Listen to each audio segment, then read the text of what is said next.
Taping this Mindful Workplace series, and this is the fourth talk in the series, and we'll do another series next fall. So if you've been to some of them, and I think I recognize some of your faces, great, and we'll continue on. It seems to have been a series that people have really appreciated and would like to see more of. So my name is Skjei, and I'm the director of the Authentic Leadership Center here at Naropa. What is that? Well, it started out as a weekend program on authentic leadership and then kind of grew up into a certificate. So now it's a 16-week certificate. But we've just acquired another organization called Authentic Leadership in Action, and they do conferences and dialogues and all kinds of interesting things all over the world. And so suddenly we have a center. So we are doing a program in Tacoma, Washington with this Authentic Leadership in Action part of the center. And that's taking place next week, in case you have nothing better to do next week. It should be a lot of fun. It's a 3-day program with 11 different presenters and about 100 people. So it should be an opportunity to go deeply into some interesting things related to resilience, mindfulness, authenticity, and so on. And then the 16-week program that we do starts in January, I think January 11th, and it goes for 16 weeks. And that's a very interesting program. It's really a deep dive into the experience of authenticity, discovering it for ourselves yet again and again. You know, something that we all need to keep doing. It has so much to do with being kind of fresh and in the moment.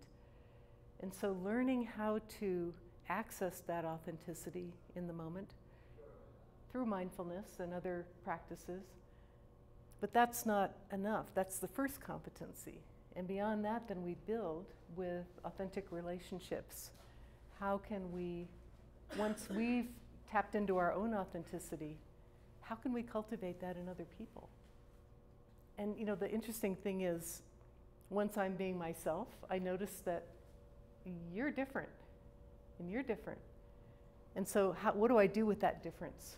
So this is really the challenge of authentic leadership in terms of working with others, is how can I continue to be myself, but let you be yourself fully and in an empowered way. So it's a very interesting discipline. So that's the second competency. The third one is, okay, great, we're connected, we have a relationship now, and you know, we're both pretty much genuine human beings. What do we want to do together? So that's when things really get interesting. And so the third competency has to do with how we lead change. How do you lead a whole change initiative in an organization? It's not just you and me anymore, it's us. And so certainly starting with authentic relationships is a good place to begin. But there are other skills and methods and techniques that are necessary in order to create that kind of environment for collaborative change to happen, and to foster an authentic culture, an authentic kind of way of being in the world. So a lot of times people say, well, authenticity, is that even practical in the workplace? What do you guys think? It's critical. What's that? Critical. Critical. Great, great. Not optional. Why? It's been my personal experience that when you show up fully as who you are, it gives others permission to do the same, and so there's a level of, I don't know, for lack of a better word, energy or excitement or enthusiasm or investment or engagement. Yeah, maybe. engagement, nice. Yeah. Great. People are excited about what's happening. You know, there is something about it that releases energy. And I think that's really important. I mean, organizations need that. There's kind of an energy deficit, and certainly an engagement deficit in a lot of organizations. And you had something to say about this. Indispensable is what. Oh, that's a nice word, yeah. Indispensable. Can you say more? I don't know, you may.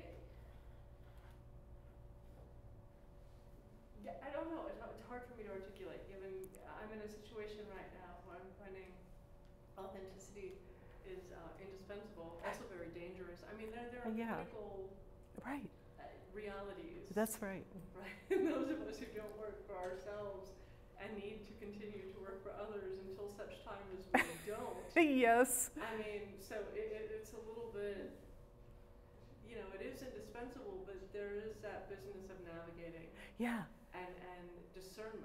Great. When to assert that and when maybe to hold your cards a little close to the chest. So you know. Great. So maybe there's something about being authentic and then something about how much you share. Yeah. So in other words, be authentic without necessarily, you know, pushing everything out in the plaza. Yeah, right. Letting it all hang out. Right. Yeah. And so that's why I'm really interested in the juxtaposition of authenticity and leadership. Because leadership implies something. It implies something about, yeah, go ahead. Oh, please. No, it just implies something about power dynamics and authority and how you work with that. Well, not necessarily. No, I'm not advocating for a top-down approach. I'm just saying that if we call it leadership, then there's some kind of agency and some kind of action that's going on. But I'd love to hear more. What are you thinking? Well, I just think in a group that is really authentic, it's more of a communal voice as opposed to a top-down or bottom-up. I mean, there's some meeting in the middle where where leadership is about everybody's energy to move forward. Nice. Yeah. So if we can get to that, that's great. And not all organizations are to that point yet. So having choice about what we share and what we don't share is really important. You have more to say? Well, I was just going to say, further to a point, that sometimes leadership, you know, whether or not an organization is designed that way, it may be designed as a very top-down, but by necessity, leadership needs to come from someplace else because it's not coming from there. It needs to come from beneath, behind, from the side, and so that is very complicated too. Yeah. Oh, I'm finding that right now in this new role I'm in with this center. Because there are probably about 5,000 people in the world who are part of this Authentic Leadership in Action organization. But it's not even a membership organization, but they've been to a program, they feel commitment to this thing, and they want to see it grow and flourish, and they all feel like they should have an opinion about it, because that's about authenticity, right? And then there's Naropa, which has, you know, it's an institution of higher learning, and it has accreditation, which it needs to maintain. And so you have like this passionate group of people that are all volunteers connecting with like a little tiny staff inside of a hierarchical organization who want to be, you know, generative and authentic and all the rest of it, but sometimes the structure gets in the way. So it's a really fun challenge, yeah. What occurs to me, Susan, in this conversation is, I don't know if anybody else in this room happened to take note of Sheryl Sandberg's, she wrote a public kind of, Sheryl Sandberg, who's the CEO of Facebook, a public essay about her experiences now that she's in this 30 days since her husband has passed away suddenly. Wow. And one of the things that she described was, you know, maintaining leadership in those 30 days and how challenging it's been for her because her comfort zone, she's authentic in one way, but she keeps that hierarchical kind of persona. And having to, like, when that's all completely broken down and how that's changed relationships with her subordinates because she can't maintain that level of, like, separation like in her grief. Staying in her role, but in her grief, And how it frightened her at first to kind of have that level of authenticity, like everybody can see her grief on her. Yeah. And yet she's now grateful for it, and it's kind of opened up this different interchange with the people that she's been having good relationships with but now it's at a different level. Yeah. So, Well, and I think that whole issue of loss and grief, and that that's a challenging moment. it's a challenging moment, that deep sadness, and it's very current right now in my office, because two people I work with, one lost a very dear friend a couple weeks ago, and then the other lost her brother just a week ago. And so there's just this dynamic, and I think that we have, as leaders, being willing and able to kind of stay in those life transitions and navigate the emotions that come up around those is invaluable. Yeah, Sally. I think in terms of people like Cheryl who you're describing, and others in leadership positions who are able or willing, maybe both, to let their vulnerability associated with simply being a human being be on some level visible. It I think touches people who are being led by those individuals. Yeah, I think you're right. It provides a basis for trust in Yeah. general, authenticity. Yeah. I may only speak for myself, but I know when I have worked with and for leaders who do not appear to be authentic, my trust level for them is pretty low.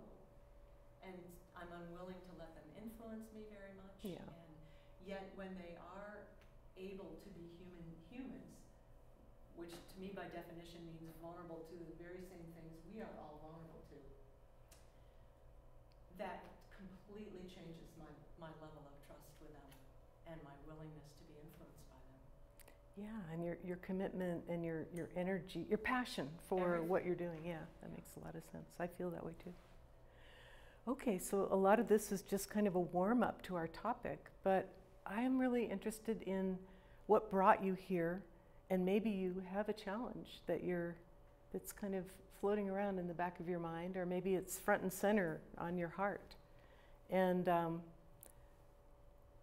I'd like to just invite you. Hopefully we've kind of warmed up the space a little bit so you feel maybe not completely comfortable, but at least willing to share a little bit. It would really be nice, I think, for us to just kind of know, where are we as a group? Even though we're just a temporary group, only together for 2 hours, we can practice authentic leadership with each other right now, in just knowing where is each person in terms of some kind of a challenge. I'll start. So for me, my challenge, one of the challenges I'm working with is having been a leader previously and then done consulting now for about 15 years, I'm back in the leadership seat. And I just feel like I'm on the spot all the time. And, and sometimes I really am. Like every day we're on we're on Skype or Zoom or some kind of video conferencing system. So we're like always on display. But it's not that so much. It's the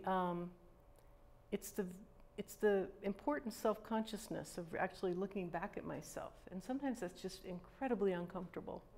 And so I'm just noticing that I'm really working with a lot of questions of, can I do this? Am I good enough? Can I not hold it together, but can I actually have a vision here? And what would it take? And often I'm finding that when I'm in those places, I tend to kind of clamp down and go, okay, I've got to cook up a vision. And that's just really unsatisfactory for everyone involved, especially the people I work with. So, yeah, I'm just noticing that. So maybe you guys have have challenges that you're bringing with you. And what we're going to be doing in our time together is exploring what are these challenges, how do we hold them, and how might we be able to bring a different kind of attentiveness and mindfulness and awareness to these challenges that allows them to kind of morph and change and become a little different. In my experience, when you do that, they can become more workable. So anyway, where are you? Would anybody like to just jump in? Maybe your name first and Sure. My name's Katrina Mitchell, and I run a speakers bureau. It's my business. It's about 8 years old, and my assistant of the last 5 years, who has really been integral in helping me grow the business and bring the business to where it is today, had resigned about a month ago. And last Friday was her last day. So Arg. yeah. So it was really interesting because we all along had had the conversations about we've got to create a standard operating procedures manual. We've got to get all of the business intelligence out of my head and out of her head so that the business can actually grow, because by holding it close, I can't grow. We can't grow it anywhere. So this was the catalyst. This really forced us to, so we are on a deadline. We have got to get everything out of your head and into a process. So let's rock it. And I hired 3 people to replace her.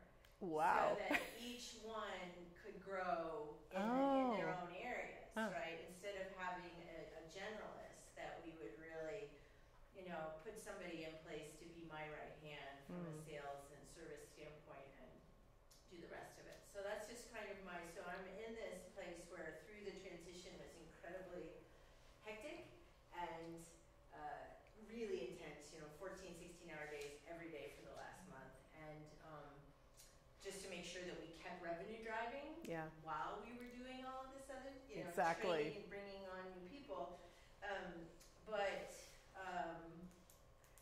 The mindfulness piece of it is every time I would start to hyperventilate and think, God, there's just no way this is going to be okay, let's just get present.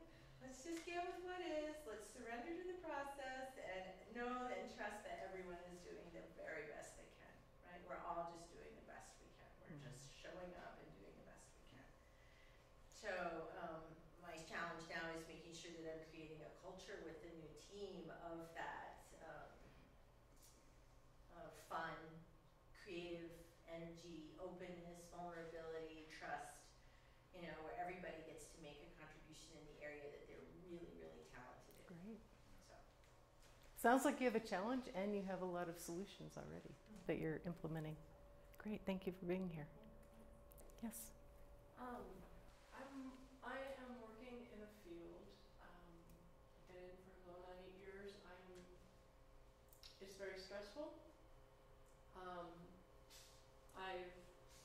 I'm completely burned out by this point. The political atmosphere around this particular issue is white hot right now. And leadership in my organization is in complete chaos. It is overwhelmed. Okay.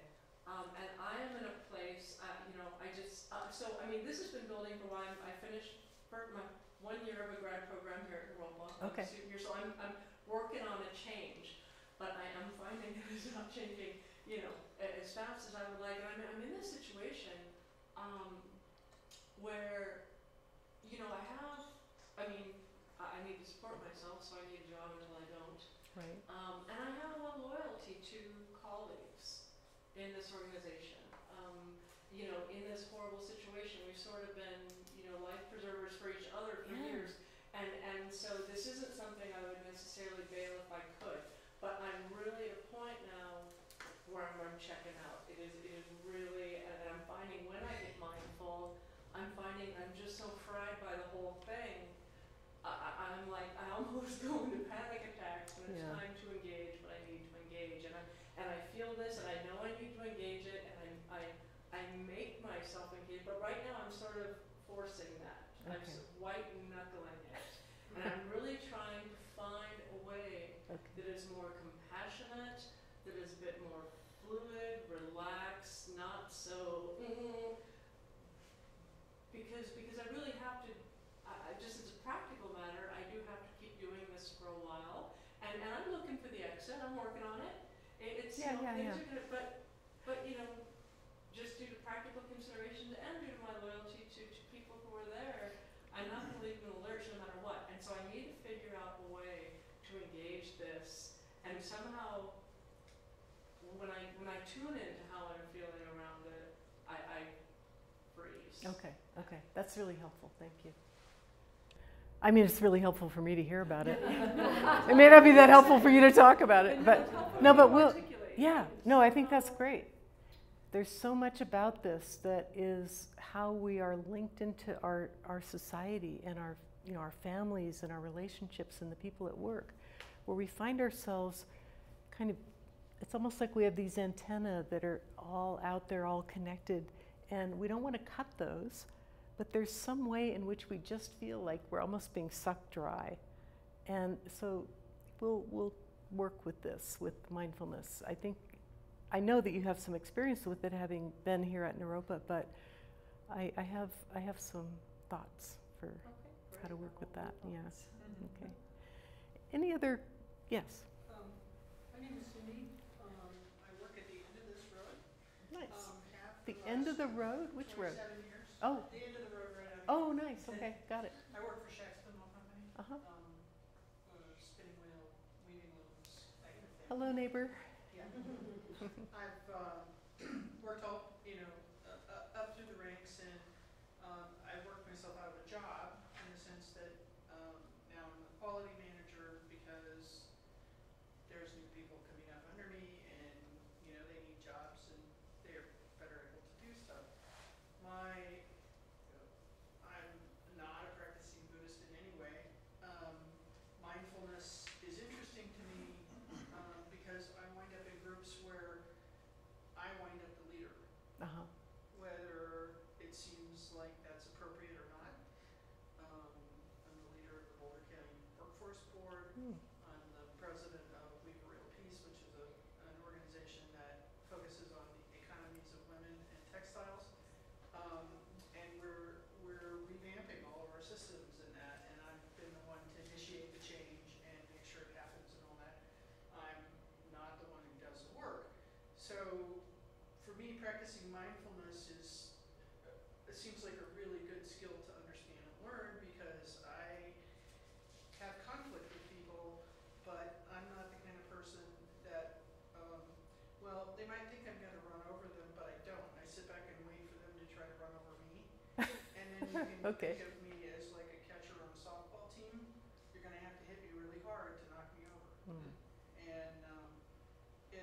And this last weekend we were at our annual meeting for work, and a woman tried to do that, and it's just like, I'm not playing this game. You're going to have to take it to the full board and talk to everybody at one time, and there's not going to be any backbiting or anything like that.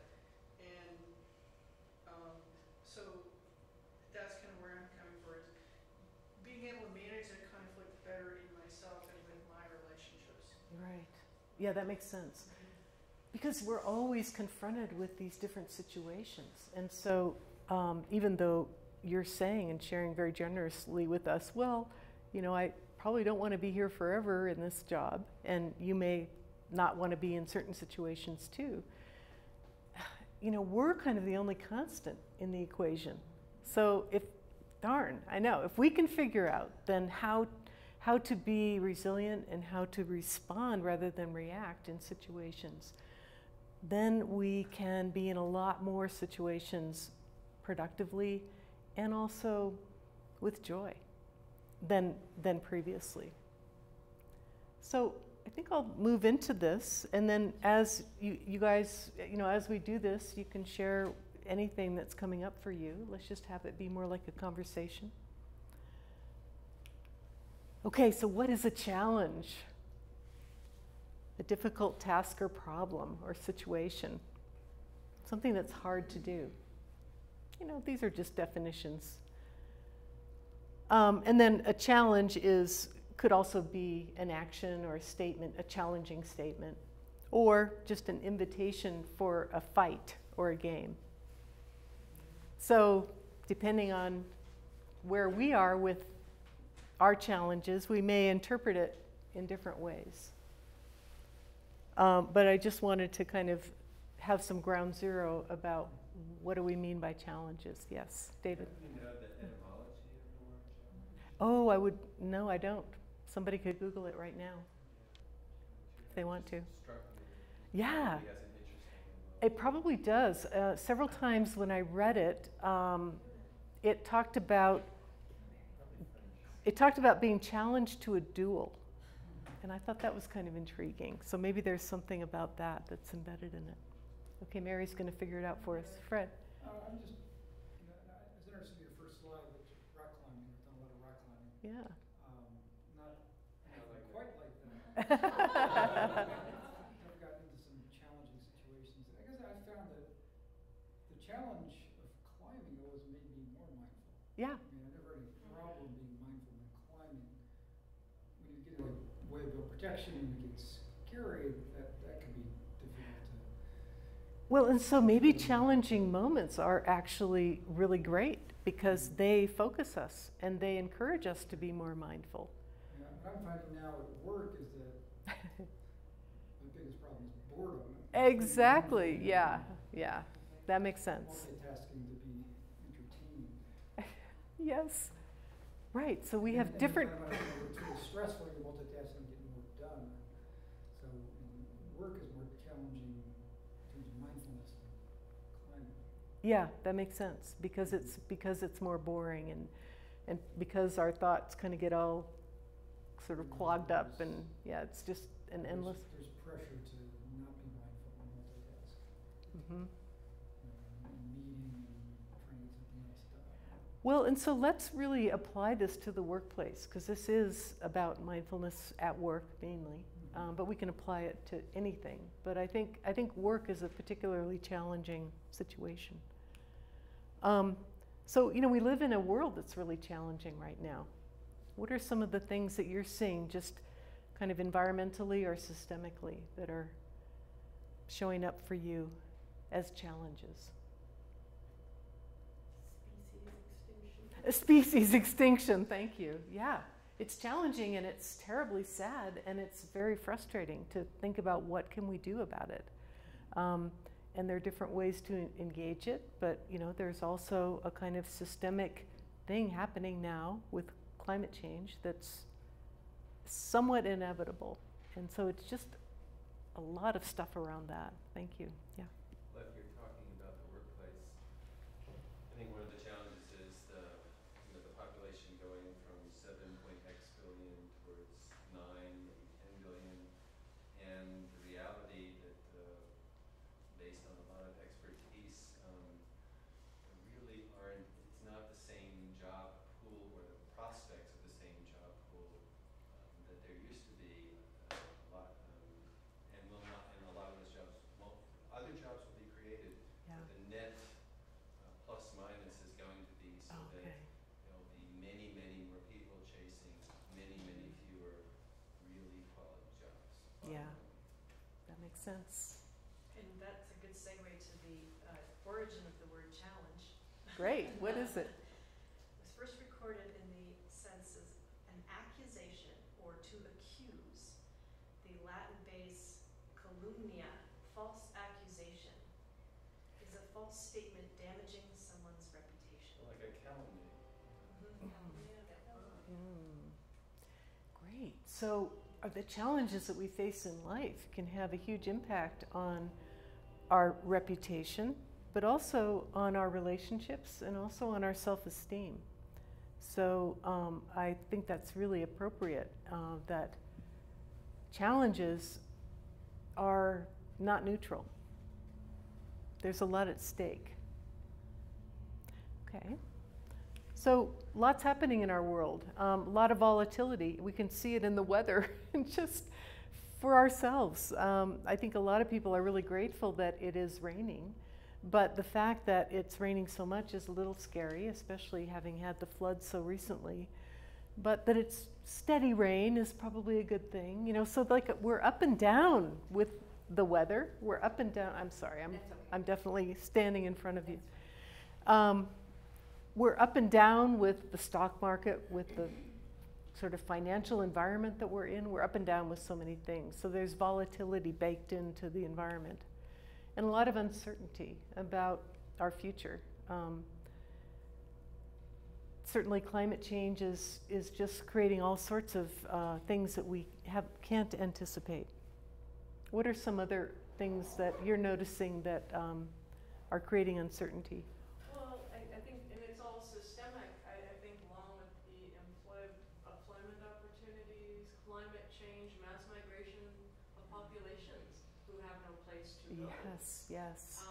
Who are dying by the thousands trying to get to, you know, developed countries and places, and it's not certain they have, you know, a very bright future there. Yeah. And so that's kind of, you know, one thing that I'm really saying, because it ties into a lot. Yeah, it does. Actually, a lot feeds that, and it is going to continue to grow, I think. Yeah, thank you. And I was thinking our political process it seems so broken in the sense that people, our elected officials in our Congress specifically, cannot seem to talk to one another Yeah. without demonizing people Right, who right. think differently. Yeah. And it's not just in our government, in our federal government, it seems I'm noticing this at so many levels of society and community. Mm-hmm. I am too. It's very disturbing. Yeah, it is really disturbing. It's really, it's kind of a cause for despair, personally, that I'm having, because I'm so interested in communication and in opening things up and helping voices that haven't been heard be heard, and what I'm seeing is just the opposite. And so, you know, I feel more and more that authentic leadership and mindfulness are just critical. It's not a nice thing anymore to do. It's something that is critical. And has a lot to do with who we think we are as individuals, what we think we're really about. But on a really simple level, are we defending ourselves and operating in the world as if we're under siege and we have to then attack? Or do we have another option? Lots of complexity. That's, you know, we're operating on a global level. And so it's like nothing is simple anymore. Other than maybe Facebook. But even that's getting more complicated, yeah. And that all leads to ambiguity. Where do I fit in?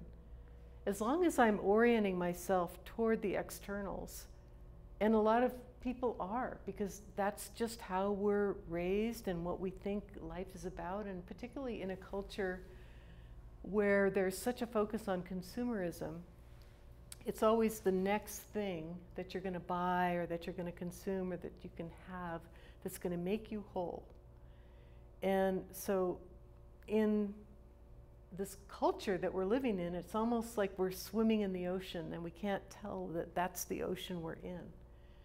But again, this is where mindfulness can really help. It's not just about personal peacefulness, but it's actually about bringing awareness to the water that we're swimming in.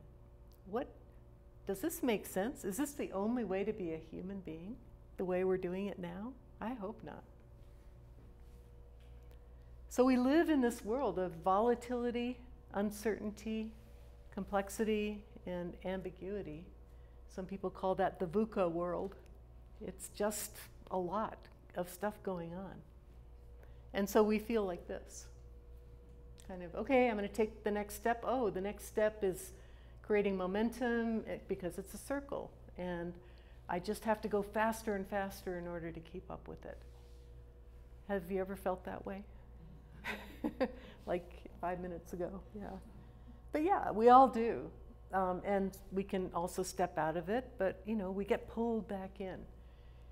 So I'm not saying this is bad. I'm just saying, as long as our focus is on the externals, then we are feeling that overwhelm. And so my proposal to you tonight is, what if we shifted the focus from the externals to something we can actually work with, which is our internals. So shifting from volatility to our own values. You know, how am I showing up in this situation? What do I stand for? What do I actually care about? Am I really interested in consuming the next thing? Is that going to help? Or is there something else that matters more? Rather than just being overwhelmed by uncertainty, can I bring some intention and some kind of discrimination in the positive sense to what I'm experiencing? so that I can understand it instead of feeling overwhelmed. You can also go on the other side if you want. And then from complexity, can I just bring compassion to the whole situation? Of course, that has to start with ourselves. It's very hard to have compassion for others unless we have a little bit of kindness for ourselves. And from that little seed, then we can find that softness. And then authenticity. So that's really kind of the approach that I teach in authentic leadership, and really what I think is helpful. And so let's kind of unpack that and see more about what it is. So this is some really interesting research that was done by Otto Scharmer from MIT. He is a social scientist, and he did a very extensive research project where he interviewed leaders, about 150 of them, I believe, on what is innovation? How do you actually bring change about? And one of the people that he interviewed was Francisco Varela. Has anyone ever heard of Francisco? Okay. Yeah, so he's a cognitive scientist and a neuroscientist, or was. He passed away in 2001, I believe. And he was a student of the founder of Naropa, actually. And so what Francisco said in this interview with Otto Scharmer was, we have a blind spot. And Otto kind of translated that into, it's a blind spot for leaders, not just for people. But we're so focused on results, and this is especially true in the workplace, that we don't really think about much else. It's just like, well, how can I get that result? And we just keep aiming for it. Well, with the whole total quality movement, there was more of a focus on process. Anybody went through that whole thing? I did. I worked for Hewlett-Packard and also for Storage Tech during that whole phase, and was the chief learning officer at Storage Tech for many years. And so that was great. It was really interesting. It was kind of the next stepping back and saying, it's not just about results, but we have to look at how we do it. Okay, good, but there's more. And so that's the revolution that we're in right now, which is kind of the mindfulness revolution, bringing it back to, who is it? Who is it? And what is the state of mind of that person that's making the process, that's making the result? And if we can begin to intervene at that level, at a kind of deeper level, we can have much more leverage than we could by just intervening at the results. Sally, we've got to get you the right spot in the room. Yeah, thanks. I'm glad you're moving around. So why does it matter? Why do we want to focus on the intervener? Because this was another interview that Otto Scharmer did with Bill O'Brien. Because the success of an intervention depends on the interior condition of the intervener. Think about this in your own life. As a parent, how am I in my relationship with my kids? How are they in their relationship to me? What happens when I try to get my kid to clean up his room? There's something about my state of mind in all of that that is really important to look at. And it's not just a matter of skills, although that can be an interesting place to look too. But what is my fundamental attitude? And that's critical. Think about that in terms of leadership. I have a change initiative that I want to have happen. Or let me use a personal example right now. We're doing this program in Tacoma, Washington, that's part of this organization that we recently acquired. And I'm really concerned about the results and about making sure there are enough people there. But if I focus on that, how does my team, how inspired is my team about what's going on? They're not. They feel like, well, she's just in it for herself and she just wants to look good and all of that.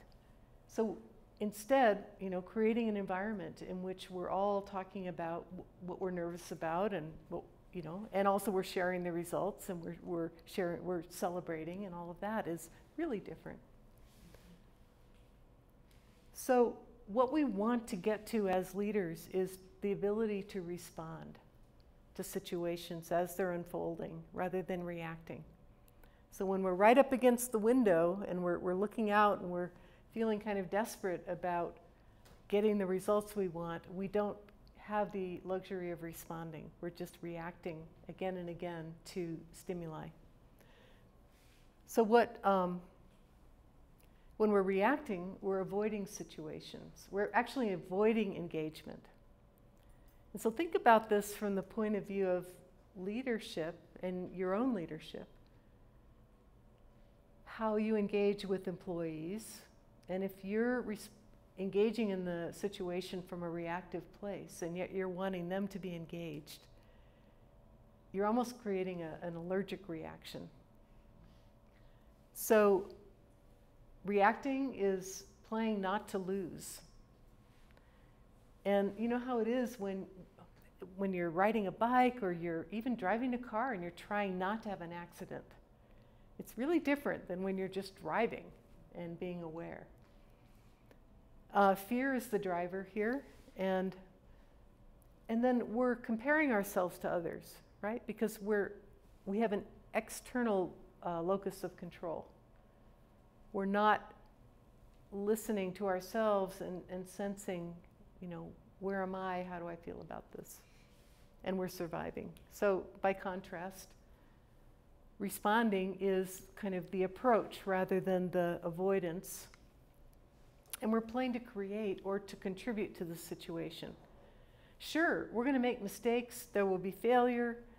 There will be, no doubt, disappointment and frustration. But playing to win or to create, I prefer to create or to contribute, is generative.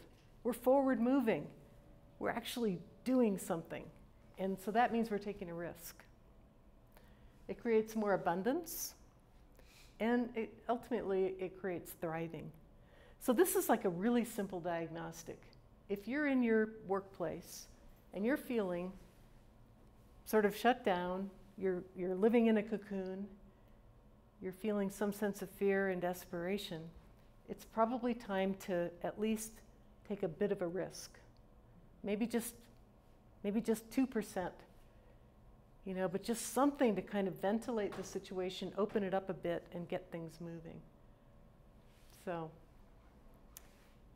let's look at mindfulness in relationship to that. So what the heck is mindfulness? Okay, I'm going back, so you guys have to tell me what mindfulness is.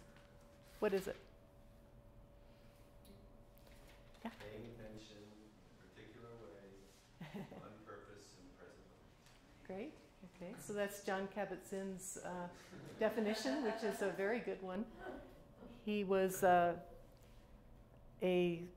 scientist, actually, who worked in a medical institution, and he brought mindfulness to the whole issue of pain management and did an amazing amount of work with people recovering from surgeries and other illnesses and helping them manage their pain. And so he used what he called mindfulness-based stress reduction to help people in those situations. And it's flourished and gone on to become really quite an amazing set of disciplines that we can utilize. But there are also many other approaches to mindfulness in addition to that. But it has to do with being in the present moment. Anything else? What are you mindful of? Okay, being mindful of what you're doing. So that's kind of the body, the physicality. Yes? How you're feeling. Okay, so the kind of the emotions and the heart level. Yes? Thinking. Great, and what you're thinking. So your mind, which typically we experience as thoughts. Okay, every once in a while we have a gap and we experience our mind as kind of just perceiving and awareness. So those are the three things. And one of the things that Chogyam Trungpa, who was the founder of Naropa, taught was that real mindfulness, or like the further kind of development of mindfulness, has to do with having all those three things synchronized. So that's also another definition of the word authenticity, is when you're aligned. Your body, your heart, and your mind are all kind of flying in the same direction, right? All those butterflies are going together. While we're on this slide, Yeah. before you go to the next piece, Yeah. because I'm just kind of having like this brain moment right now. Oh boy. So I want to kind of see whether I'm on track. Sure. You know, with this approach avoid, which is kind of like a human condition, we're always, you know, wanting to make sure we're having more thriving experiences and avoiding like anything that's risking our sense of security or safety. But yet, what I'm thinking of from a leadership perspective or any human perspective, people who are in this reactive void actually are in the perception that they're helping themselves out. Yes, that's a really good point. And so it's kind of like this flipped, it's like a paradigm shift to realize, and it occurred to me when you said in a void you have to take a risk, and yet most to get back to approach behavior, respond to behavior. So I think. But that's the last thing you want to do. Right. Yeah. And so I think it really requires, that's where the mindfulness piece comes in, because you really have to be present and aware of where you are here to be able to flip that switch. Perfect. Yeah. And get out of your own comfort zone of reacting to be able to be in a more approach. Because those reactions are very habitual. And we don't even know we're doing them. It's just the way we do things, you know? And I know I'm me when I'm, you know, getting up in the morning and looking out the window and going, okay, you know, puttering around, going downstairs. Are there other options? No doubt. Do I think of them? No. Because I'm just in a groove. I'm doing my thing. I feel like me. So part of this mindfulness stuff that's weird is you might kind of undo who you think you are a little bit. And the nice thing about it being a discipline, and we'll get to that part in a second, is that you can do it slowly, incrementally, so that then you can incorporate and integrate it as you're pulling yourself apart a little bit. But boy, that cocoon of defensive routines really gets stuffy after a while. So this is kind of exciting news, but maybe not for ego. Okay, so what is mindfulness? Okay, practice of deliberately paying attention, non-judgmentally in the present moment. And, you know, here's the promise. It can boost resilience, concentration, emotional intelligence, all the good things. And there's tons of research now on it all. That doesn't make it any easier, but it sure makes a nice carrot. So I just thought I would share that with you. We need carrots as well as, not sticks, but as well as hard work. Okay, how does it work? What we're doing with mindfulness is we're using the mind to bring its attention to something. Okay, and I'm calling it an object. And often we bring it to the breath. How many of you have practiced mindfulness with the breath? Okay, good. But it doesn't have to be the breath. It can be anything. The breath is really helpful because we're always breathing until we're not. And when we're not, we're probably not worried about mindfulness at that point. So we'll practice that in a minute. And so again and again, we're practicing gathering our mind. And it should be a very gentle process of just gathering our attention, bringing it back to the present moment, gathering it again, bringing it back. And we experience our mind having many different textures and different qualities. It might be like a waterfall, you know, all the thoughts are falling down, or maybe it's a gently flowing stream. But that doesn't matter. It really doesn't matter, because the practice is to continually bring ourselves back to whatever the object is. You know, some people focus on a candle flame. I like the breath because it is an embodied experience, and I think that's a very good thing to practice. And then we're doing that so that we can shift our attention from what we're typically doing, which is living in our heads, And we're ruminating. I love that word, ruminating. We could look up that one too. It's the second stomach of the cow, Oh, excellent. where it chews the cud and then it re-chews the cud. Yeah. Thank you. That's great. Wow, we have our local dictionary here, Mary. Thank you. Right, so, we just keep digesting again and again the same stuff. It's great. Rather than, through mindfulness, we can cultivate curiosity about the present moment and how it's unfolding. Now, at first, that might just be really darn boring. It's certainly not as entertaining as going shopping or, all the other things that we do, social media, all the other things that we can do. But with practice, it becomes nourishing. We're actually in touch with what's real and what's happening rather than living in our imagination. And so we move away from the mental content of our thoughts, and instead we notice, oh, I'm thinking. Well, you know what? That's a heck of a lot smarter than being lost in a thought. We're actually noticing what we're doing at this very moment, which is what you said.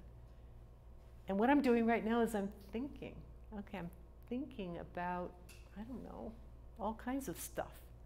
The more I can become aware of that, the more I know who I am and what I'm bringing. I know the interior condition of the intervener. Okay, so there's important data in the emotions and in the felt sense of the body that typically as leaders we ignore. And we're missing tons of information about ourselves, but even more importantly, about how other people are responding to us and the impact that we're having on the situation. So mindfulness is a pretty important thing. We have these darn brains, and of course, the brain doesn't look like that, okay? There aren't like just 3 parts of the brain, but roughly speaking, there are 3 kind of aspects of the brain that have been able to be looked at and named. We have the neocortex, which is the most recently developed part of the brain that has to do with the thinking cognitive function, and something that as human beings we've had to develop in order to become smarter and more analytical and more abstract. But underneath that, we have the limbic system, which is the emotional system. Very important to all mammals. It's how we bond. It's how we connect. It's how we resonate. It's how we empathize. And why we care for our young, why we bother taking care of them. Beneath that, the reptilian brain. Reptiles don't have emotions, but other animals do. But we have all of that too, the kind of instinctual part of ourselves that we can't really control consciously, although more and more, again, people are doing experiments that show, yeah, I can actually work more with my autonomic nervous system. But anyway, these are different aspects of the brain. And so through mindfulness practice, part of what we're doing is we're synchronizing these 3 brains. We're helping them communicate with each other. We're settling them. We're kind of opening up the connection between them. So it's really, again, very important as human beings to stop, look, and listen and practice something in the present moment. Okay, habits, they're so great. So don't think of an elephant. Now don't think at all. How's that going for you? It's really hard. And it's not even necessarily the point. But to know that we're thinking of an elephant is a lot better than thinking we are an elephant, or, that this imagination I have about elephants is true. I love this quote from Suzuki Roshi: "Enlightenment is an accident. Meditation makes us accident prone." Okay, just like authenticity, you cannot create authenticity. You can only create the conditions in which an authentic moment can take place. And then authenticity emerges. It's an emergent property, in a sense. Okay, so we can't really like stop doing something. So we need to start doing something. Again, this is kind of the proactive approach.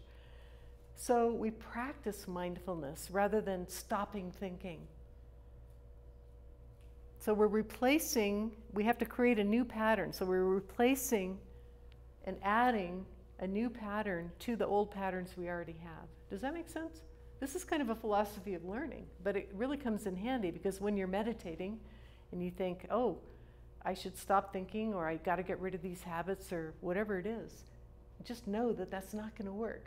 The only thing that works is proactively moving into, okay, I'm going to come back to being present. Again and again and again. Beating myself up doesn't help. And the saving grace here is neuroplasticity. So this is really the big breakthrough in brain science over the last, 10 or 20 years. But we can change our brains. And I don't think we knew that before. We thought, okay, we're stuck with what we have. But mindfulness practices actually change the brain. And this is really interesting that research studies have shown that there's a significant increase in the gray matter that has to do with that kind of prefrontal cortex, the place where we bring our attention to the present moment. So they've done this research on very advanced meditators, monks and nuns and others who've been doing this for many years, and even some shorter term meditators, and they see smaller amounts but still significant increases in that. So I'm doing a lot of kind of describing what it is about, and I know a lot of you have already practiced it, but I think it might be nice to actually try doing some of this. So I'll describe it in a minute, but these are the things, you already mentioned them, that we focus on with mindfulness. Let's try something, but before we do, does anyone have a question or a comment? No. Are you awake? Yes. Yeah, you seem to be. Okay, good. So,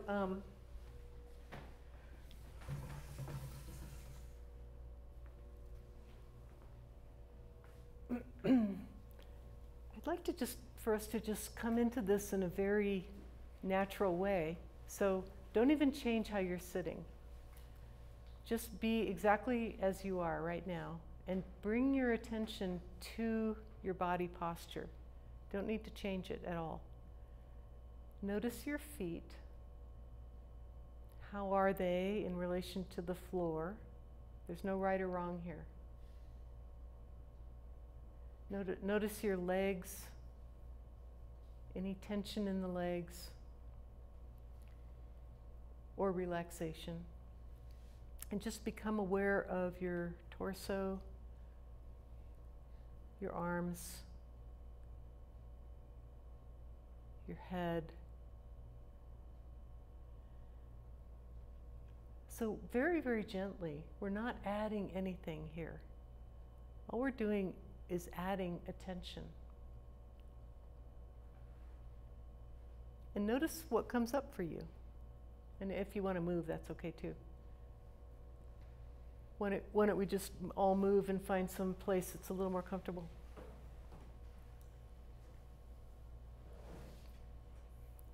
So we're just a human being sitting here in a chair. No big deal.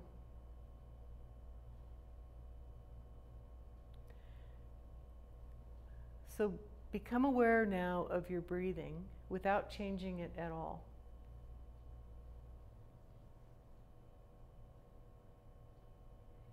And just see what happens when you bring that very, very powerful quality you have called attention to the breath. Again, don't try to change anything.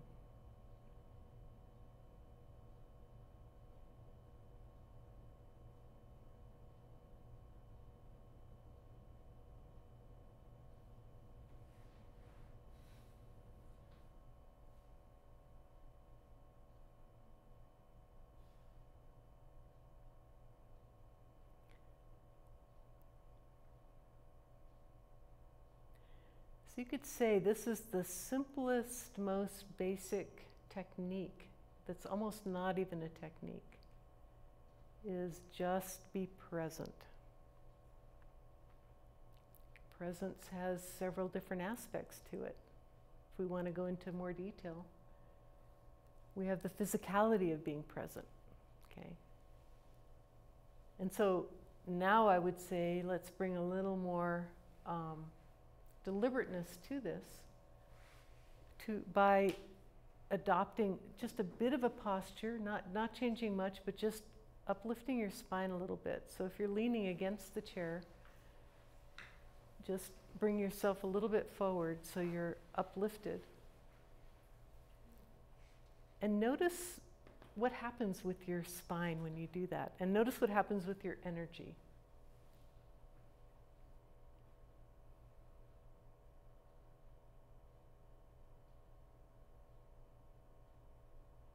Okay, so that spine, it's flexible, but it also represents strength.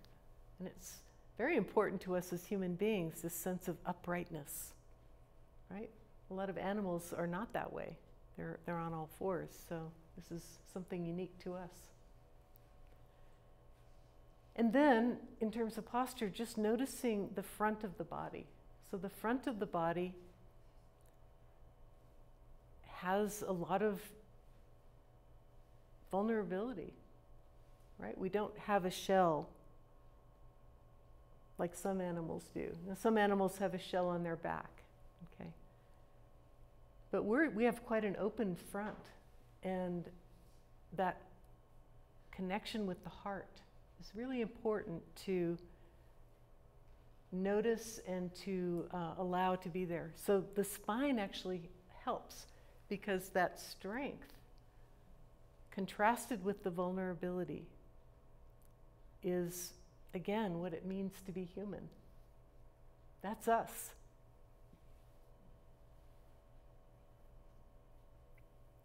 So now bring your attention to the breath yet again. And just a little bit of fine-tuning with the breath, we're going to bring our attention to the out-breath. For most of us, the in-breath just takes care of itself, because that's kind of a survival mechanism, right? We're going to breathe in. But the out-breath, which is all about letting go, is something we can practice.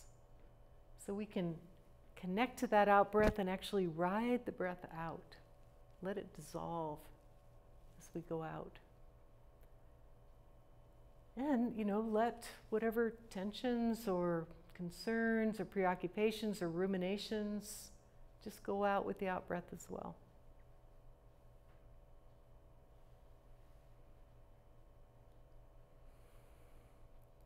Again, that could be enough technique. But I'll just add one more thing in terms of the mind. So as you notice yourself thinking, just gently say, "Oh, thinking," to yourself. I'm thinking right now. No big deal. Don't need to beat yourself up, but you just come back to the breath.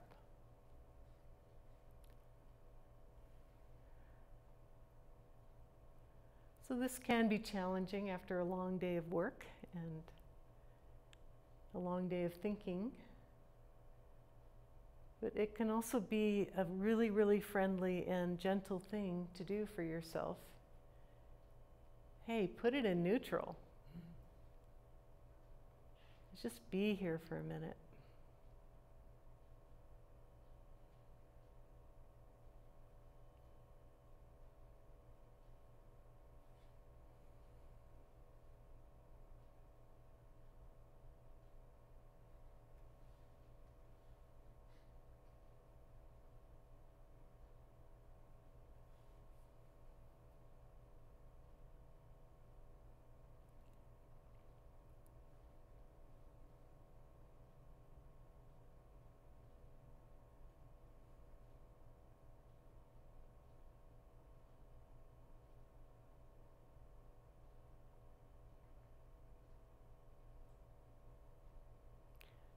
Whenever you're not sure what to do, Just bring your attention back to the out breath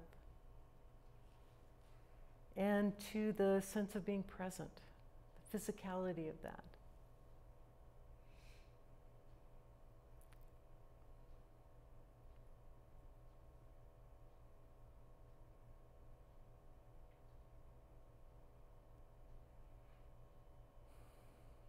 And hopefully what begins to happen is a kind of settling and maybe a kind of unraveling of who you thought you were today.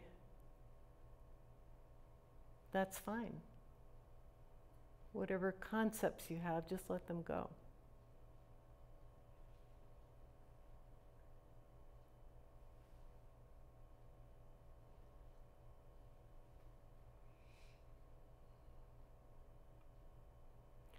So the really important part here is gentleness.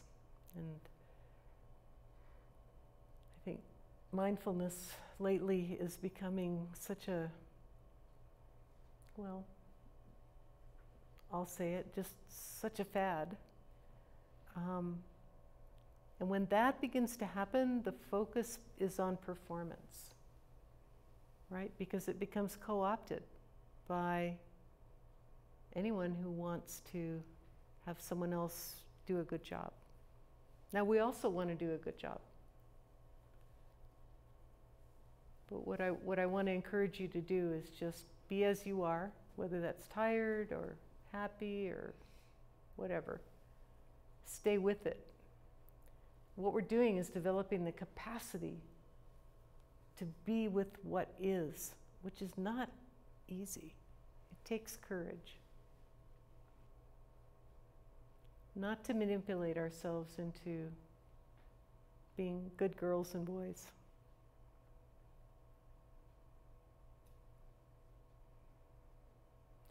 Okay, thank you. So maybe we could just get into groups of 3 and have small conversations about what was that experience like for you. And I know that you all have some experience with simply being present, and now you've had yet another experience. So with the beginner's mind, what was that like for you? So self-organize into groups of 3. If you're not near someone, find somebody. 3 or 4, if you want to join these guys, that's fine. Yeah. Oh, you want to find 3? Oh, you know what? They actually need you, Sally. Yeah. Yeah.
So let's just take another couple minutes and finish up this conversation.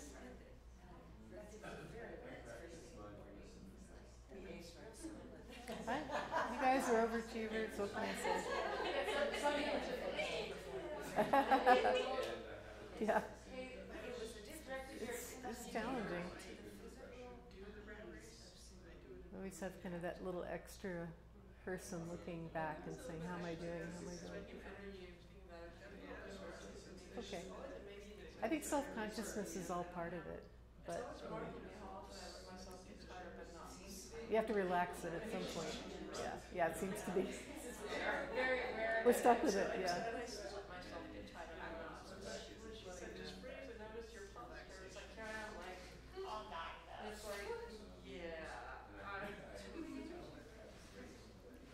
Okay, so how many of you were able to do that? How many of you were able to do that perfectly? Oh, good.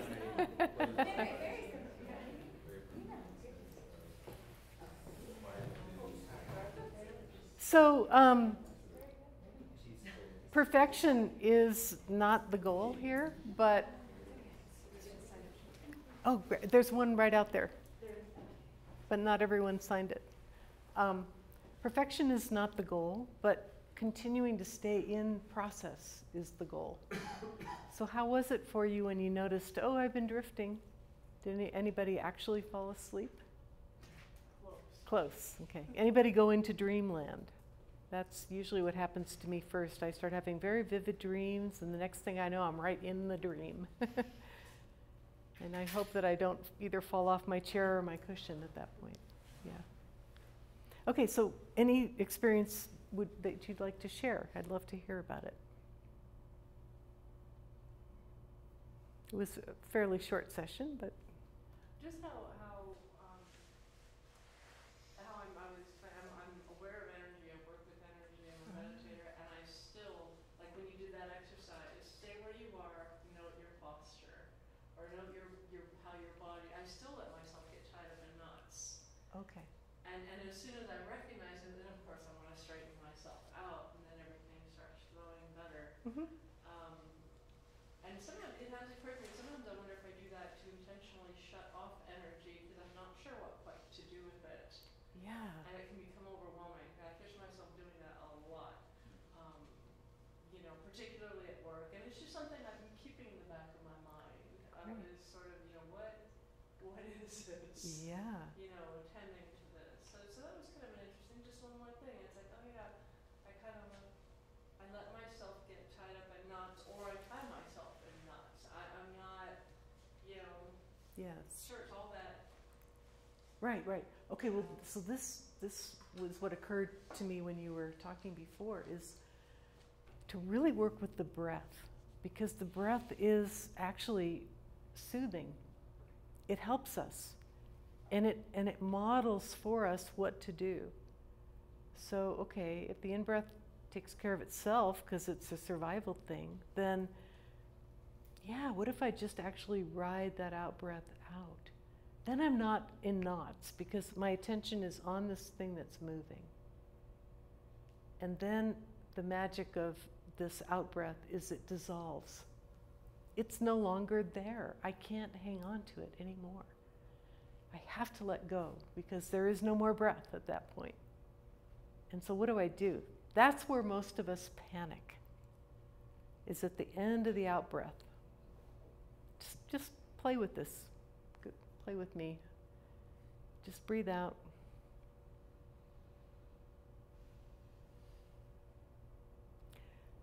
Maybe we panic because it is a little bit of a survival moment. Will there be another in-breath? Okay. But it's more than that, I think. It's actually a moment of just simply existing, without a project, without a plan. There's no need to have a big identity at that moment. It's just the end of something and a moment of letting go.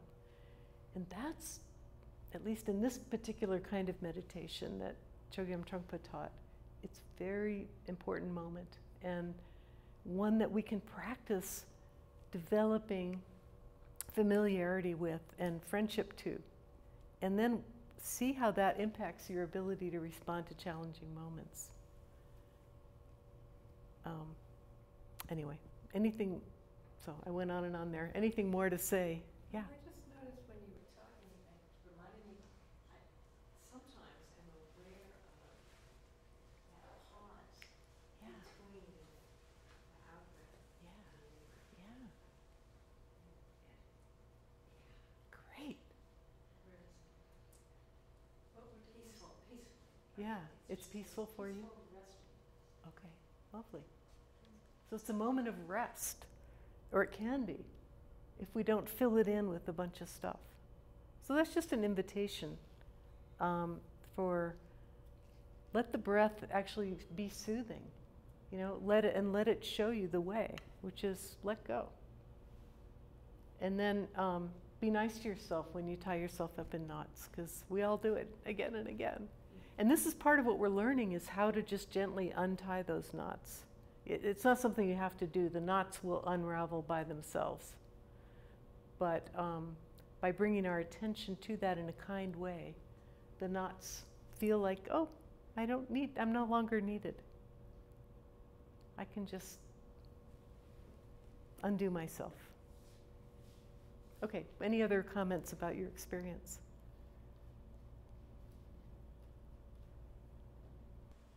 Okay, yes. I kind of feel like most of the time I'm one step above a slug. Above a what? A slug. Okay. And I think meditation seems a little intense for me in that, but for the breathing part, because I have asthma,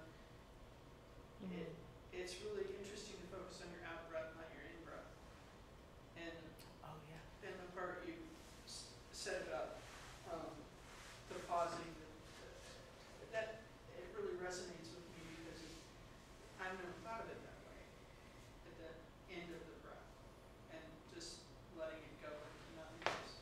I think that's a really critical factor that I seem to have been missing in my education. Great, great. Yeah, and there's different ways that meditation is taught. So this is just one approach. Sometimes it's taught to follow the out breath and the in breath, and that's kind of a good warm up. Sometimes we count the breath, and all of that is just in order to, be present and have a little bit of focus. So this is a slightly more advanced technique, you could say, but I really think it's good in the workplace because it's very natural. And how many times are we in meetings? And it's like, a good out breath would really help right now, because I'm just going around the pole again and again with this argument that I'm having in my head. Yeah. I went back to used to listen to tapes on Thich Nhat Hanh. Yes. And I mean, this first exercise in one of the tapes that I followed for a long time was breathing in, I know that I'm breathing in, breathing out, I know that I'm breathing out. And then subsequently there's we were taught sort of breathing in, I'm calming myself, and breathing out, I'm smiling, so like you're receiving something. And in breath, you're receiving the calm from the air and the atmosphere, and out you're smiling, so you're giving something, so you're Yes. receiving. It's great. So this whole idea of using the breath to kind of soothe ourselves is really important, I think, because we're all sort of wound up and, we're a little bit in distress and stress. And so we need that kind of loving kindness, like putting our arms around our mind and our heart and our body and just saying, it's okay. So that's good and that's important, and that's kind of job number one as a mindfulness practitioner, is be kind to yourself. And just be present, because that's a kind thing to do, not because you're trying to be a better person. So part of this is like dropping the self-improvement mentality and instead taking on the attitude of, I'm perfect the way I am, and I just need a little bit more self-awareness, but not to beat myself up about it. Once you've begun to stabilize that, then you can focus a little bit more on what's called awareness. So mindfulness is gathering the mind, bringing it all together on one object, like the breath, or if you're walking, put it on the feet. That's the main thing happening. If you're doing the dishes, put it on that. Okay, that's where you bring your mindfulness, is on the main thing that's happening. But awareness, then, you can begin to lift your gaze and kind of look out at the world and take in what's going on in your environment. So that's the next step of this, and the next step in the adventure of working with the mind is not just getting yourself stabilized, but now that I can do that, I can begin to engage with other people and with my world. So this kind of meditation is all about being in the workplace, being in the world, being engaged, being in relationship, rather than we're going off on a desert island or up to a mountain peak to get away from it all. But still, we need to get away from our habits a little bit, and that's what this gentle technique is for. Does that make sense? Okay. So it's can be very practical. So I wanted to then bring this into relationship a little bit. So we'll just have a very short kind of mindful conversation with one another. And this will be not like a typical conversation you have, because only one person's going to be talking at a time. The other person is just going to be practicing what we just did. Okay? And so you don't even have to nod and say, I hear what you're saying, or anything like that. What I'd like to ask you to do is just get with one other person, and we have 12, so that should be okay. And one person will say, can you tell me about a moment when you were able to respond to a challenge with being, when you were able to mindfully respond to a challenge? Now, was that too complicated? That's too complicated. Let's see. Mary, help me think of a simple one.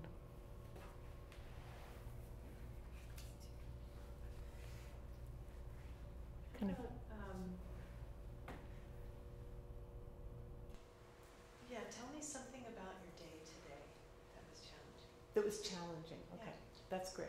Thank you. So very, very grounded. So you're not trying to be a better person. You're not trying to be mindful. You're not trying to do anything like that as you're telling this story. Okay. I mean, you're not trying to tell a story about how mindful you are, but just a story about your day. Okay. And the purpose of this is not for you, the storyteller. It's for the other person to practice listening while they're also keeping track of the breathing. Okay, and being present in the body. And we're just going to see how that impacts the quality of your listening. Okay? So it doesn't really matter what the speaker is talking about, but please listen, and listen deeply. I'm confused. I'm sorry. It's that this isn't really an exercise in deep listening. It's the listener is meditating? Yeah, so the listener, well, it is an exercise in deep listening in the sense that instead of putting the focus as we were just on ourselves and kind of with our breathing, right? And with kind of listening to ourselves, well, there's my thought, but I'm just labeling it thinking. Instead, you're just practicing that, and as the other person speaks, you're listening from this place. You're practicing being present. Correct. For another person. Thank you. She's got it. Yeah, and thank you for putting it in some simple language for me. Bring your presence to the conversation. And so you can start the conversation, if you're the listener, by just saying to the other person, tell me about your day and something challenging that happened. Is that, did I get that right, Mary? Yeah, just tell me something about your day that was challenging. Okay, great.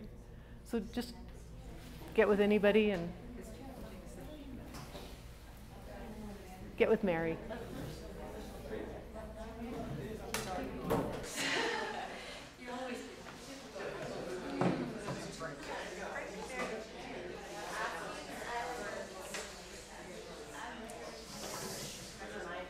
Sorry, I made that so complicated. Just be present. Winner gets A.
So take another minute or so and finish up that conversation and then switch.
Okay, be sure to switch if you haven't done it yet.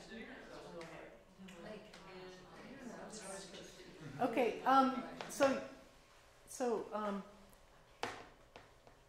if you've completed that part of listening, then the person who was listening can just reflect back a few things. You don't have to reflect back for 2 minutes, but just a few highlights of things that you heard. And then we'll switch so that both people have an opportunity to do this. Okay?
Yeah, just switch whenever you're ready.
Can you hear me breathing? Maybe. It's a really good mic. I can hear the air conditioning. Great. Working on setting up a mindfulness affinity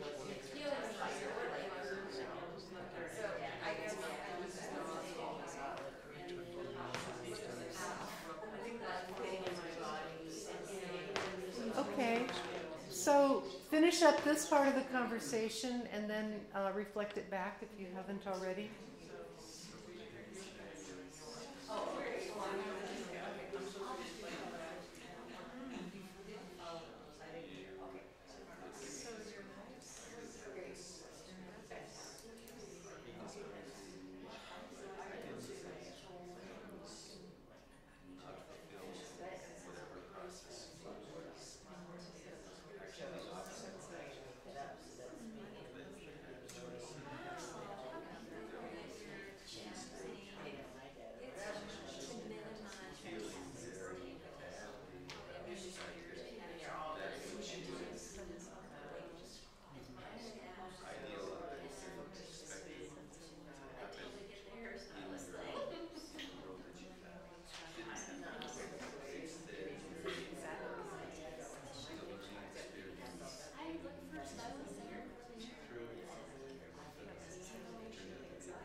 Okay, so let's bring these conversations to a close.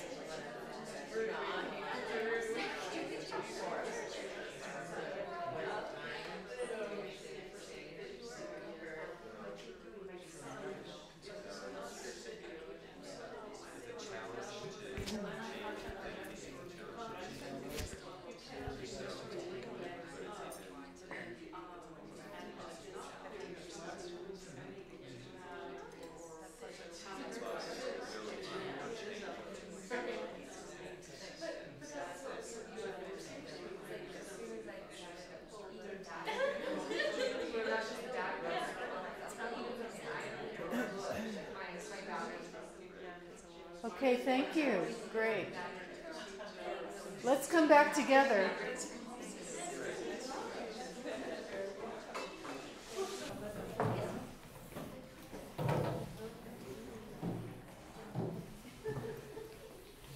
So now just coming back to yourself, coming back to your own posture, your physicality, your sense of your body sitting in the chair.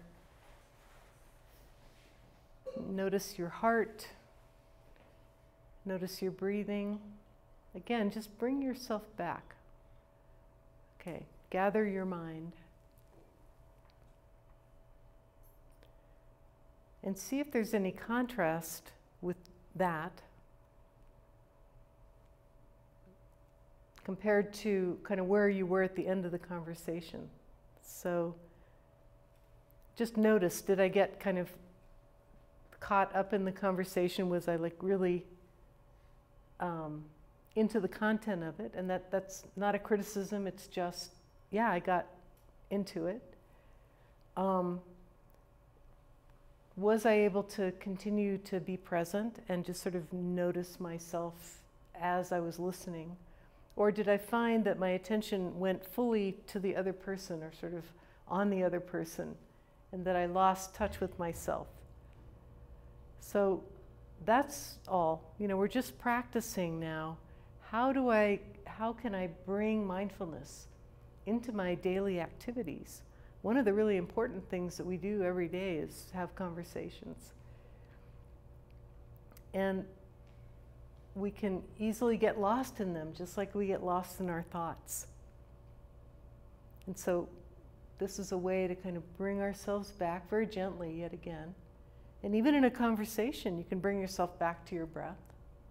Bring yourself back to your posture. Notice, am I leaning in too much? And it's not that we don't care about people, we want to care about them. But we also want to care about ourselves and about maintaining that awareness. Okay, so just a little exercise and something that you can continue to bring into your life in, you know, does it seem confusing? Totally. Okay. It seems like I'm hearing that the goal of this, the point of bringing mindfulness is not to, I'm totally confused. If you're listening very deeply to another person, well, I can't say you, if I am, I'm not aware of, I mean, the whole thing for me and what we're trying to do is to put ourselves aside and really focus on that other person. Take that in. I mean, obviously you have to have your mind open to taking what they're saying. Yeah. I'm not aware of like breathing or cleaning or what, I don't understand. Yeah. So I'm confused. Okay. Let's just kind of hear where people are at with it, and I'll try to clarify. I wonder, well, hearing you say that, it was something that I was just thinking as you were saying, how did that go for you? Were you know, part of it for me, I was thinking one of my classes where the professor spoke about oscillation. Oscillating inward and sort of where am I right now, physically, emotionally, and then oscillating out. What's going on? What is this person saying? One thing I noticed, like with you, are you leaning in too much? I wear hearing aids. I'm profoundly hard of hearing. She's hard. My partner was hard of hearing. This was a very difficult. Okay. exercise. Yeah. I was leaning Oh, forward yeah. because I was reading her lips. Okay. And I get it. Yeah, but part of that then for me, the mindfulness was being aware. Wow, this is a lot of work. I'm really freaking tired. I am, having to concentrate hard. Is this woman, am I encroaching her space in a way that makes her feel uncomfortable? And this is my internal dialogue, and I'm aware this is simply my internal dialogue. And then I'm mindful, how's my posture? No, I think I'm okay. I think I'm working hard. You know what I mean? Yeah. And then I'm sort of oscillating out too, and what is being said to me? What is, and I wonder if it's that, I wonder if oscillation is sort of the key. It's not, it's that we're trying not to entirely lose ourselves outside, but not be completely self-absorbed. I wonder if it's sort of a, Yeah, that's all. Mm-hmm. It's kind of like chewing gum and walking down the street at the same time. You know, being able to do both things, noticing how you're feeling, but also noticing how the other person's doing. And that's all. So we're really just, you know, we're kind of doing a lot of things in just one evening, practicing gathering our own mind, and then practicing that oscillation is a nice way to put it, bringing our awareness to ourselves, but also to the other person. So it's really, that's really it. So I just had a thought Yeah. that spun off of your comment there that was, you know, it's something being in full contact with another. Yes. When I'm in relationship with another or having a conversation. So that is a practice for me, certainly, but what just came up for me was getting in my body. So Yes. getting in my body first so that I can stay fully present with you. So getting out of my head and out of my chatter, then I can hear another deeply from the grounded from being in this body. Yes. Yeah. Rather than just dismissing myself and my own experience and putting all of my attention on you, which can create empathy, but it doesn't create the kind of mindfulness that I'm trying to have us practice. So they're different methods. So let's just look at how can we bring this into the workplace. So again, if, you know, before we go to work, what is my morning routine? Can I bring some kind of awareness to that, and maybe I can make some adjustments if I want to? It's not, sometimes just put something in a different place and see what happens to your mind. Just to interrupt the patterns a little bit, creates more awareness. In your car, I like the practice of, you know, reaching for handles, and that's the moment when I try to become really present. Is it a doorknob or my car handle? You know, when I enter into situations, how am I at that moment? Yeah, entering the building, another example of entering. How am I at my desk? Am I grinding my teeth? Sometimes. In meetings, this is where I love to practice. It's really easy, again, to get kind of caught up in the content, and then I lose myself, and I'm not able to kind of come into it from a sense of presence. I'm more reacting. So all of this idea of presence is to continue to practice that place of being responsive rather than reactive. During conflicts, this is when a lot of us get triggered. And then when things aren't going your way, and when they are going your way, another good time to be mindful. Could you go a little more into the last 3 points? Sure.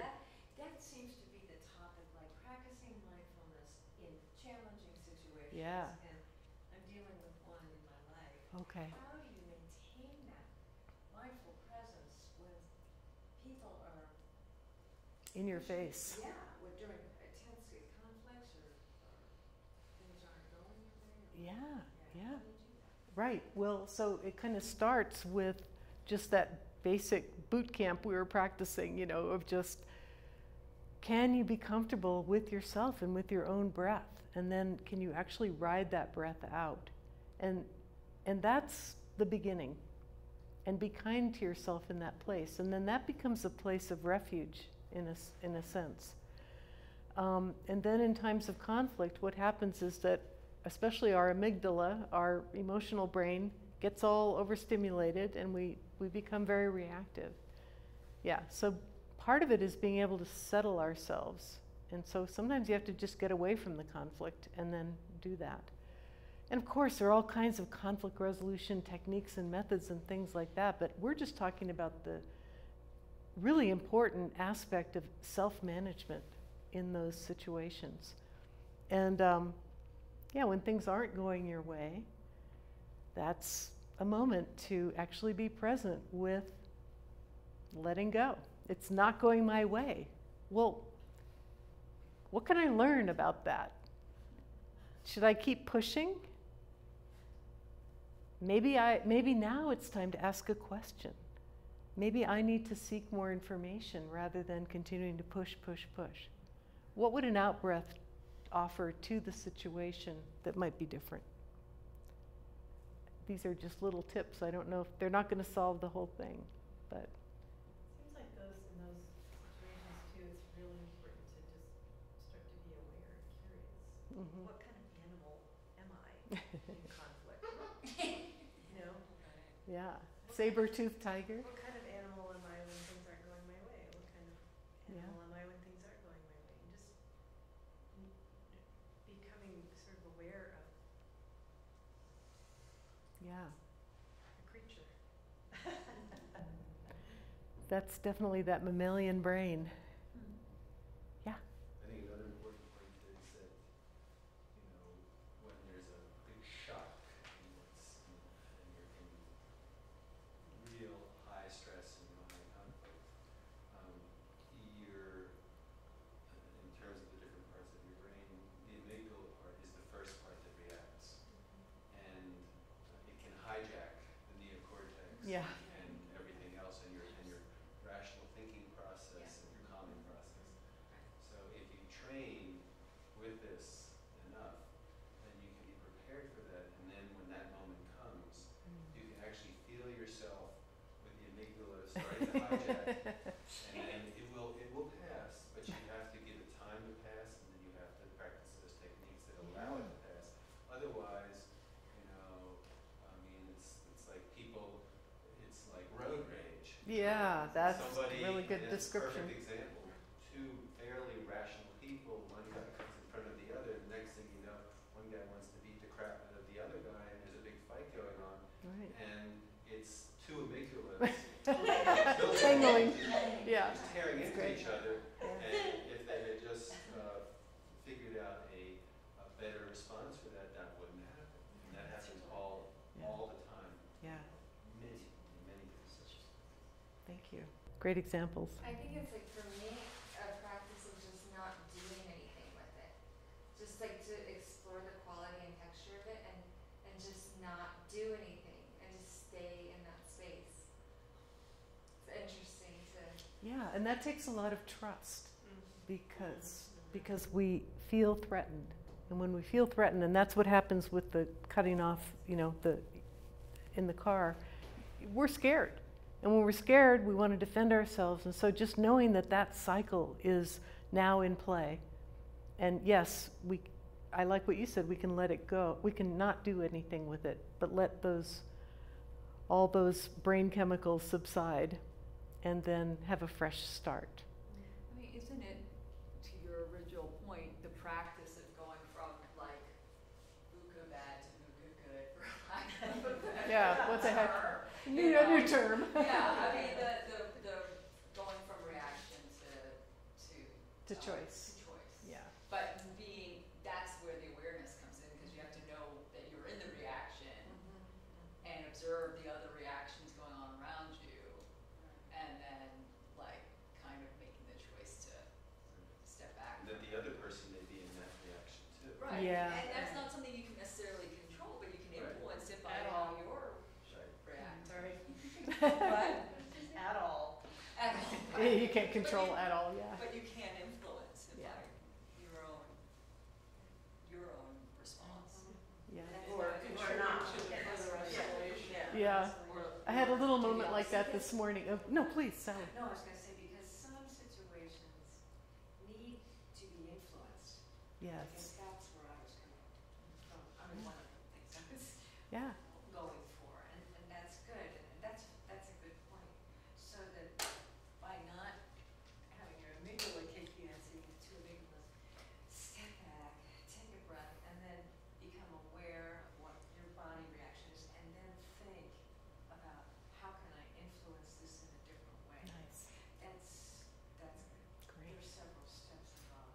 Oh, good. All require Hey, awareness.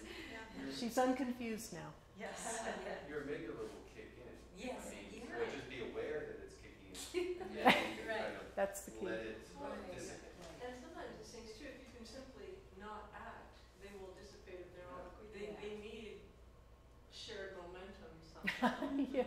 It reminds me of the I Ching, Well, the wise man takes no action. And I also think that sometimes just, if someone is upset and someone is got, you know, their amygdala is firing away, so they really just need to be heard. Sometimes, yeah. Right? So if you cannot get reactive, or if I can just stay in my body and not get reactive and receive them deeply and just allow them to just go on and just acknowledge, got it, I understand, I got it. Yeah, anything else, they'll kind of just, They Unwind. let their amygdala run out. yeah, they wind down and then they're like, oh, That's wow, what just happened? I'm like, I don't know, but I'm feeling better, like, you know.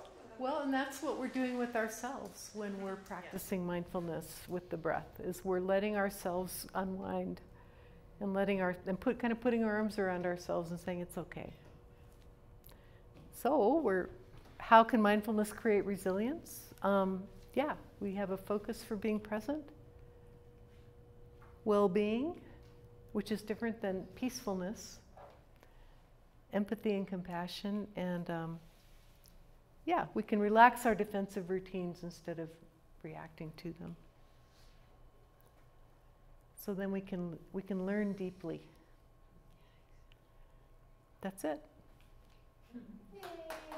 All right. Thank you for being here.